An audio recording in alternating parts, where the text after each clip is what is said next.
नमस्कार। मैं इस समय देवभूमि में हूँ और आप देख रहे हैं मेरे साथ ये नदी बह रही है और ये नदी, इसका पानी रुक नहीं रहा, लगातार बहता जा रहा है और कहीं आगे निकल रहा है। इसी तरह से हमारे विचार होते हैं जो रुकते नहीं हैं, आगे चलते जाते हैं, लेकिन हम उन विचारों में से कुछ विचारों को अपने पास रोक लेते हैं। जैसे मैं इस नदी से एक लोटा जल भर लेता हूँ तो वो मेरे पास इकट्ठा हो जाता है।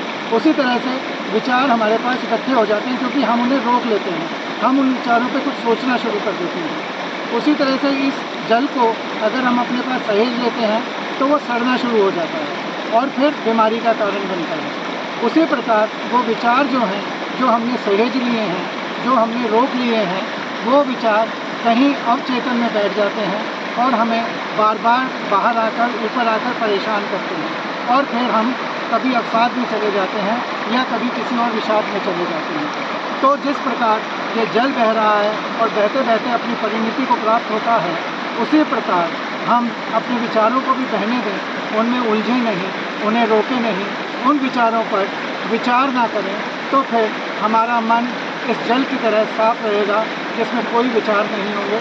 इस जल में जैसे कोई गंदगी नहीं है, उसी तरह से विचार भी शुद्ध और स्वतंत्र होंगे। धन्यवाद। नमस्कार।